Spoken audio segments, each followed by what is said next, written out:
So we're on to you for Frontier Opening Bell today, Wednesday, the 7th of December. I am Bosin Amafai, and this is how your market day is getting started. But we'll take a very quick review of yesterday's, which was the second trading day of the week, Tuesday, when the Nigerian stock market did about 0.20% on the back of gains by the second largest cement maker, Boa Cement. The BRVM went up by roughly 0.75% and a much bigger 1.19% uptick on the EGX30. That's been on the upside since Sunday when the markets reopened for the week. On Sunday, they got the Nairobi Bulls better by 62, the South African market down by roughly 0.2%, holding the 74,000 level with all political issues around the incumbent president, Cyril Ramaphosa.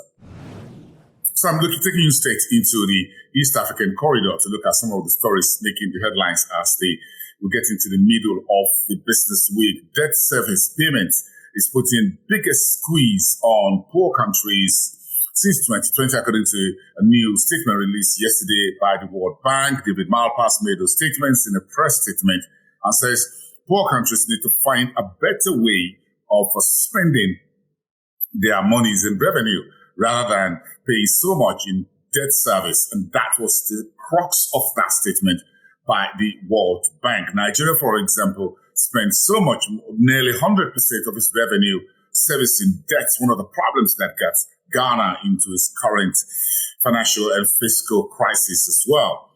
And the parliament in the DR Congo has raised the country's budget for next year by $1 billion from $14 billion to $15 billion. And Safaricom is sweetening its monthly package bundle deals for the folks in Kenya and cutting that bundle rates by as much as 5%, something at least on the table. An FX crisis as well as government securities switch yield is boosting East African banks' earnings. That's across board if we start from Kenya to Uganda to Tanzania as well as Rwanda. Okay, let's cross into West Africa and check in a few headline news where Nigeria is selling the savings bond for the month of December. The primary market auction of treasury bills by the central bank, the financial regulator, is starting today. And of course, the Central Bank of Nigeria also announced what you call the limit withdrawal for individuals and corporate organizations under the new Naira notes currencies that has been released effective December the 15th. That's going to be next week. So keep an eye on that. 100,000 Naira limit per week for individuals and $500,000 Naira limit withdrawal for corporate institutions. They're all coming just ahead of Nigeria's key electoral votes coming through in February next year. And Nigeria is projecting that it will meet 1.8 million barrels per day oil production threshold by May next year. That's according to the Minister of State for Petroleum Resources, Timothy Silva. The Nigeria Gas Morocco project seems to be moving on. Nigeria State Oil Company, NNPC Limited, as well as the ones Gambia and Ghana, putting MOU, Memorandum of Understanding, together to see that project get on as quickly as possible. Mohamed Bazoum, he has been elected the new president of the West African Monetary Union, and we say congratulations to him. That was at the 28th extraordinary general meeting or annual general meeting of the organization in Abidjan. And Ghana is looking to cut its debt to GDP ratio to about 50% by the year 2023. That's about roughly 2020, I beg your pardon, currently running at about 100%. And that's why the Nana Akufo-Addo's administration is requesting for a $3 billion bailout from the IMF, talks still ongoing. In South Africa, President Ramaphosa is hanging in there. He says his political future will be decided by the ANC. So the market is moving on, and that is the story. But for the folks on the street, the South African Department of Energy is going to decide on the new price levels for diesel as well as petrol. South Africa also managed to escape technical recession in the third quarter because the GDP went up 0.7%, 1.6% in third quarter against 0.7% contraction in the second quarter. That was a technical sidestep in the bullet.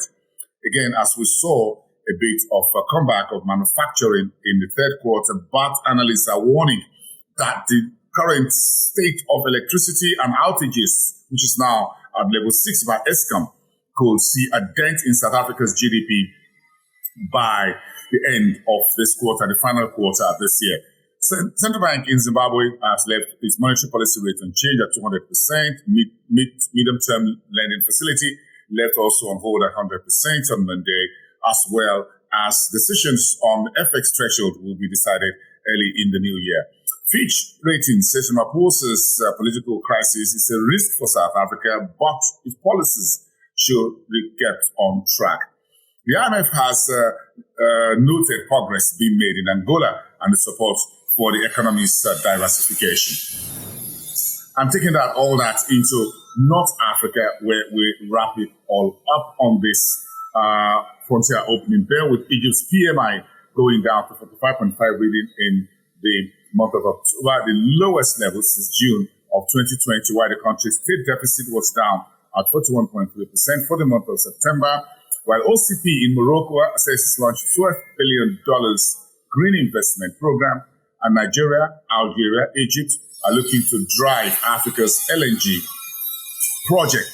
And finally, Société de Boissons du Maroc, which is the Société Bank region in subsidiary in Morocco, says its consolidated turnover was up 10.1% for the month of September. And that's about it for today on Frontier Opening Bell. I'll see you next time. Bye for now.